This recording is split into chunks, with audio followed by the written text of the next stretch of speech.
ઓમ નમઃ શિવાય. અધ્યાય 34 સહસ્ત્ર નામનું મહાત્મ્ય. આ પાઠ તેમજ પૂજન દ્વારા શિવજી પ્રસન્ન થયા. પ્રત્યક્ષ દર્શન આપીને દિવ્ય સુદર્શન ચક્ર આપતા ભગવાન વિષ્ણુને તે કહેવા લાગ્યા, હે વિષ્ણુ, સર્વ ભયમાંથી મુક્ત થવાને માટે મારા સહસ્ત્ર નામો વડે જે પૂજન કરવામાં આવ્યું છે એનાથી તમારા સર્વ મનોરથો પૂર્ણ થશે અને આ સુદર્શન ચક્ર તમને સર્વ પ્રકારથી ભય મુક્ત કરશે. એને ધારણ કરો. જે વ્યક્તિ પ્રાતઃકાલે ઉઠીને મારું પૂજન કરીને ઊભા આ 1000 નામોનો પાઠ કરશે એને સર્વ સિદ્ધિઓની પ્રાપ્તિ થશે. હે વિષ્ણુ, હું તમારા ઉપર ઘણો જ પ્રસન્ન છું. હવે આપની ઈચ્છા પ્રમાણે વરદાન માંગો. વિષ્ણુ બોલ્યા, હે સ્વામી, આ દાસ ઉપર આપ સદા સર્વદા કૃપા કરતા રહો. હું આપની ભક્તિમાં લાગેલો રહું, બસ આ જ વરદાન ચાહું છું. ત્યારે શિવજી બોલ્યા, હે વિષ્ણુ, તમે સર્વ દેવોમાં શ્રેષ્ઠ સ્તુતિ યોગ્ય વિશ્વંભર કહેવાશો. સૂતજી બોલ્યા. આ પ્રમાણે કહીને સુદર્શન ચક્ર આપીને ભગવાન શંકર અંતર્ધ્યાન થઈ ગયા. ત્યારે વિષ્ણુ શિવજીનું સ્મરણ કરતા કરતા પોતાના કાર્યમાં જોડાઈ ગયા. અધ્યાય 37 શિવ ભક્તોની કથા. સૂતજી બોલ્યા કે હે મુનિઓ, પ્રાચીન કાળમાં દેવતા, ઋષિ તેમજ રાજાઓએ ભગવાન શંકરની પૂજા ઉપાસના વગેરે કર્યા હતા.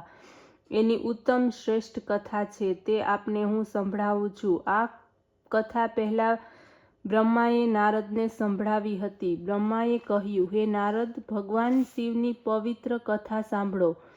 ભગવાન શંકરનું પૂજન લક્ષ્મી સહિત વિષ્ણુએ તથા મેં કર્યું હતું, જેનાથી અમારી સર્વ મનોકામના પૂર્ણ થઈ હતી. ભગવાન સદાશિવનું પૂજન દુર્વાસા, વિશ્વામિત્ર, શક્તિ, દધીશી, ગૌતમ, કણાદ, ભાર્ગવ, બૃહસ્પતિ, વૈશંપાયન, પરાશર, વ્યાસ, ઉપમન્યુ, જ્ઞાનવલ્ક્ય, જૈમિની, ગર્ગ વગેરે ઋષિઓએ પણ કર્ય છે. ભગવાન શંકરના તેઓ પરમ ભક્ત છે. આ રીતે શુક, શૌનક વગેરે પણ શિવ આરાધના કરે છે. અદિતિએ વધુની સાથે શ્રદ્ધા ભક્તિ પૂર્વક શિવ પાર્થિવ લિંગનું પૂજન કર્યું. ઇન્દ્ર વગેરે લોકપાલ, વાસુઓ, સાધ્ય, ગંધર્વ, કિન્નર તેમજ અન્ય ઉપદેવતા પણ આરાધન કરે છે. હિરણ્યક્ષ, પ્રહલાદ, વિરોચન, બાણસુર, હિરણ્યાક્ષ પુત્ર, વૃક્ષપર્વા, દાનુદાનવ વગેરે સર્વ શિવ ભક્તો થયા છે. શેષ, વાસુકી, તક્ષક, ગરુડ વગેરે યજ્ઞગણ શિવ પૂજક છે. સૂર્ય, ચંદ્ર, સ્વયંભૂ, મનુ, પ્રિયવત, ઉતાનપાદ, ધ્રુવ, ઋષભ, ભરત તેમજ તેમના ભાઈઓ શિવ ભક્ત થયા. રાજા દિલીપ, રઘુ, નીતિજ્ઞ, અજ, ગુરુ, વશિષ્ઠની આજ્ઞાથી રાજા દશરથ વગેરે સર્વ સૂર્યવંશી રાજાઓએ ની સાથે શિવ પૂજા કરતા હતા. ત્યારે તો ભગવાન શિવજીની અતુલ કૃપાથી કૌશલ્યાના ગર્ભમાં વિષ્ણુના અવતાર શ્રીરામ, સુમિત્રાના લક્ષ્મણ, શત્રુઘ્ન તેમજ કૈકેયી દ્વારા ભરત આ 4 પુત્રો પ્રગટ થયા. શ્રીરામ તો શિવના પરમ ભક્ત રુદ્રાક્ષ તેમજ ભસ્મધારી હતા. શિવના પાર્થિવ લિંગના પૂજન કાર્યમાં તે લાગ્યા રહેતા હતા. વશિષ્ઠે પોતાની તપસ્યાના બળથી સુદ્યુમ્નને પુત્ર થવાનું વરદાન આપ્યું. સુદ્યુમ્ન શિવના શાપને કારણે પોતે સેવક સહિત સ્ત્રી થયા હતા. વળી પાર્થિવ શિવનું પૂજન કરવાથી તે પાછા પુરુષ થયા. તે 1 માસ સુધી સ્ત્રી તથા 1 માસ સુધી પુરુષ રૂપે રહેતા હતા. આ રીતે સ્ત્રીપણાથી નિવૃત્ત થયા. ત્યાર પછી પોતાના રાજ્યને છોડીને શિવના ધર્મમાં તત્પર થઈ શિવનો વેશ ધારણ કરી ભક્તિ વડે દુર્લભ એવા મોક્ષને પામ્યા. સુદ્યુમ્નના પુત્ર પુરુએ પણ શિવભક્તિ દ્વારા મુક્તિ પ્રાપ્ત કરી. પુરુષોત્તમ શ્રીકૃષ્ણે બદ્રીગીરી નામક પર્વત ઉપર નિવાસ કરીને 7 મહિના સુધી શિવ આરાધન કર્યું. શિવ પ્રસન્ન થયા. એમનાથી વરદાન પ્રાપ્ત કરીને બ્રહ્માંડને પોતાના વશમાં કરી લીધું અને તે જગતભરના ગુરુ કહેવાયા. શ્રીકૃષ્ણના વંશમાં ઉત્પન્ન પ્રદ્યુમ્ન, સાંબ વગેરે પણ શિવજીના ભક્ત થયા છે. આ રીતે અનેક દેવતા, ઋષિમુનિ, મનુષ્ય અને રાક્ષસ વગેરે શિવજીના ભક્ત થયા છે, તેમજ ગણના તો થઈ શકે કેવી રીતે. અધ્યાય 38 શિવરાત્રિ વ્રત વિધાન. ઋષિ બોલ્યા, હે મહાભાગ્ય સુતજી, જે વ્રત કારણે ભગવાન શિવ પ્રસન્ન થયા છે તે વ્રત અમને કહી સંભળાવો. સુતજી બોલ્યા, હે મુનિઓ, આ જ પ્રશ્ન શ્રી પાર્વતીએ સદાશિવને પૂછ્યો હતો. પાર્વતીએ કહ્યું, હે શિવ શંભુ, આપ કયા વ્રતથી સંતુષ્ટ થઈને ભોગ મોક્ષ આપો છો? આ સાંભળીને સદાશિવ બોલ્યા, હે ઉમે, મને પ્રસન્ન કરવાને માટે અનેક વ્રત તેમજ ઉપવાસ છે, જેના દ્વારા ભોગ મોક્ષ સુલભ છે, પરંતુ દેવવત્તા મહર્ષિઓએ 10 ઉપવાસ જ સર્વોત્તમ કહ્યા છે. આ 10 ઉપવાસ સર્વ વર્ષ સારી રીતે કરે. દરેક આઠમે યત્નપૂર્વક રાત્રે એક જ વાર ભોજન કરવું. વિશેષ કાલાષ્ટમીના દિવસે રાત્રે ભોજન ત્યાગ કરવો. હે વિષ્ણુ, શુક્લ પક્ષની એકાદશીના દિવસે મારું પૂજન કરી રાત્રિએ ભોજન કરવું. શુક્લ પક્ષની ત્રયોદશીની રાત્રિમાં ભોજન કરી લેવું. કૃષ્ણ પક્ષની ત્રયોદશી હોય તો શિવ વૃત્તધારીએ કદી ભોજન કરવું નહીં.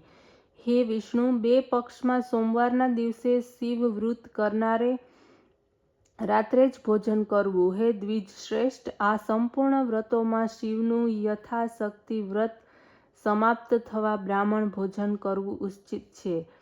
આ સર્વ વ્રતોમાં શિવરાત્રિ વ્રત સર્વોત્તમ છે, એનું ફળ અધિક છે. આ વ્રત મહા મહિનાના કૃષ્ણ પક્ષમાં થાય છે. હે ઉમા, આ વ્રતનો નિયમ સાંભળો. પ્રાતઃ કાલમાં નિંદ્રાનો ત્યાગ કરી નિત્ય કર્મ પતાવીને શિવ મંદિરમાં જાય, ત્યાં વિધિપૂર્વક શિવજીનું પૂજન કરે, નમસ્કાર પૂર્વક પ્રાર્થના કરે કે હે નીલકંઠ, હું આજ શિવરાત્રિનો ઉપવાસ કરી વ્રત કરું. એ વિષયમાં મારી અભિલાષાને આપ અત્યંત કૃપા કરીને નિર્વિઘ્ને પૂર્ણ કરો.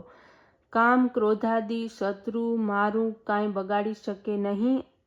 આપ મારી સારી રીતે રક્ષા કરો. આમ કહીને શિવના સામે પ્રતિજ્ઞાપૂર્વક સંકલ્પ કરવો. ત્યાર પછી રાત પડતાં જ સર્વ પૂજા સામગ્રી પોતાની પાસે એકઠી કરીને શિવ મંદિરમાં પહોંચવું. જ્યાં શાસ્ત્ર સિદ્ધિ શિવલિંગ વિદ્યમાન હોય ત્યાં પહોંચીને શુદ્ધિ સ્થાનમાં સામગ્રી મૂકીને સ્નાન કરીને શુદ્ધ વસ્ત્ર ધારણ કરીને ઉત્તમ આસન પર બેસી શિવ પૂજાનો પ્રારંભ કરવો. હે વિષ્ણુ, શિવભક્તે રાત્રિના 4 પ્રહરમાં 4 શિવ પાર્થિવ લિંગોની રચના કરીને વિધિપૂર્વક 4 પ્રહર વેદ મંત્રોના દ્વારા 5 વસ્તુઓથી શિવ પૂજા કરવી. 108 શિવ મંત્ર બોલીને જળધારા કરવી. એ જળધારાથી શિવ પર ચઢાવેલી વસ્તુને નીચે ઉતારી લે. તે પછી ગુરુ મંત્રો અથવા શિવના મંત્રો બોલીને કાળા તલથી ભગવાન શંકરનું પૂજન કરીને ભવ, સર્વ, રુદ્ર, પશુપતિ, ઉગ્ર, મહાન, ભીમ તેમજ ઈશાન આ 8 નામોને બોલતા કમળ પુષ્પ તથા કરેણ પુષ્પ શિવ ઉપર ચડાવવા.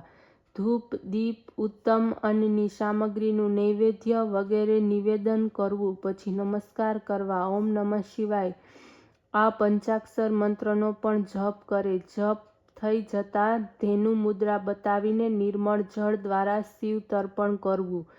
પોતાની આર્થિક સ્થિતિ મુજબ ભોજન સંકલ્પ કરવો. આ સર્વ પૂજાનું ફળ શિવાર્પણ કરવું. વિધિપૂર્વક વિસર્જન કરવું. આ પૂજન રાત્રિના પ્રથમ પ્રહરનું થયું. આ રીતે બીજા પ્રહરમાં આ જ વસ્તુઓ દ્વારા શિવ પૂજન કરવું. 216 શિવ મંત્રો દ્વારા શિવ ઉપર જળધારા કરવી. આ રીતે દરેક વસ્તુને ચડાવતા પહેલાંની અપેક્ષાએ એક મંત્ર 2 વાર બોલવા. તલ, જવ, અક્ષત, બીલીપત્ર, બીજોરાનો અર્ધ્ય તથા કમળ વગેરે શિવની પૂજા કરવી. ખીરનું નૈવેદ્ય ચડાવીને પ્રણામ કરવા. એ પછી પહેલા પ્રહરમાં કરેલા જપથી બમણા જપ કરવા. બ્રહ્મભોજનનો સંકલ્પ કરીને પૂજન ફળ શિવાર્પણ કરવું. પછી વિસર્જન કરવું. ત્રીજા પ્રહરમાં પ્રથમ પ્રહરની જેમ પૂજન કરવું. વિશેષત એમાં જવને સ્થાને ઘઉં હોય. પુષ્પના સ્થાને આકડાના ફૂલ પ્રયોજવા. અનેક પ્રકારના ધૂપ, દીપ તેમજ જાતના શાક સહિત માલપુઆના નૈવેદ્ય ધરાવવું.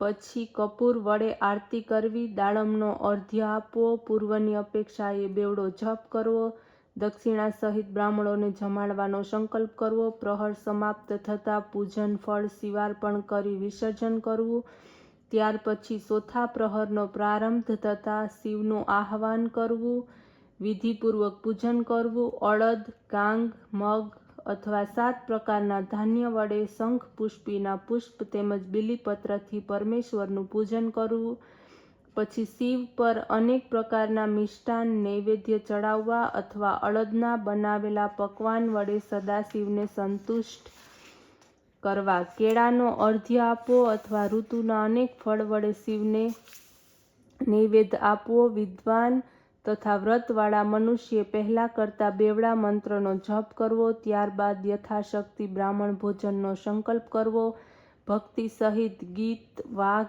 વડે તથા નૃત્ય વડે ભક્તનો સહિત મોટા ઉત્સવથી સૂર્યના ઉદય પર્યંત આ રીતે સમયને પસાર કરવો, સૂર્યના ઉદય થયા પછી સ્નાન કરવું, શિવનું અર્ચન કરવું તથા અનેક પ્રકારની પૂજા યોગ્ય ભેટો વગેરે અભિષેક કરવો, અનેક પ્રકારના દાન તથા વિવિધ પ્રકારનું ભોજન પ્રહરની સંખ્યાને અનુસરી બ્રાહ્મણને તથા સંન્યાસીને સંકલ્પ અનુસાર કરવું, પછી વિવિધ પ્રકારનું ભોજન શિવને નમસ્કાર કરી પુષ્પની અંજલિ ગ્રહણ કરી મંત્ર વડે ભગવાનની સ્તુતિ કરવી, પ્રાર્થના કરવી, હે કૃપાનિધિ, હે શિવ, હું આપનો છું તથા હું આપના પ્રાણવાળો છું, હું સર્વદા આપના ચિત્તવાળો છું, જે કંઈ પણ મારો જાણતા અજાણતા મેં આપનું વ્રત પૂજન કર્યું છે અને કૃપા કરી અંગીકાર કરો, હે શંભુ, જ્યાં પણ મારો જન્મ થાય ત્યાં સર્વ આપના પૂર્ણ ભક્ત થાય એવા મારો વાસ થાય.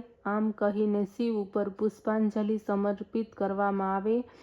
પછી બ્રાહ્મણ દ્વારા તિલક કરવામાં આવે. એમનો આશીર્વાદ પ્રાપ્ત કરીને ભગવાન શંકરનું વિસર્જન કરવામાં આવે. હે વિષ્ણુ, આ વિધિ અનુસાર શિવરાત્રિના વ્રતનું ઘણું જ મહાત્મ્ય છે, જેને વર્ણવવું અત્યંત કઠિન છે. આ વ્રત કરનારને શિવનું સાનિધ્ય પ્રાપ્ત થાય છે, તે ક્યારેય પણ અલગ થતો નથી. આ મહિને આ પ્રકારના વ્રત ઉપવાસ કરનારને સર્વ ફળોની પ્રાપ્તિને માટે વિધિપૂર્વક ઉત્થાપન કરવું જોઈએ. હે પાર્વતી, આ રીતે અનાયાસ પણ કોઈથી આ વ્રત થઈ જાય તો તેને મોક્ષ પદની પ્રાપ્તિ થાય છે. સૂતજી બોલ્યા, ભગવાન શંકરની પાસેથી આ વ્રતનું વિધાન શ્રી પાર્વતી સિવાય વિષ્ણુએ સાંભળ્યું. સાંભળતા પ્રસન્ન થતા ભગવાન વિષ્ણુ પોતાને સ્થાને ચાલ્યા ગયા. પછી લોકહિતના માટે આ વ્રત તેમણે કર્યું હતું. ઓમ નમઃ શિવાય.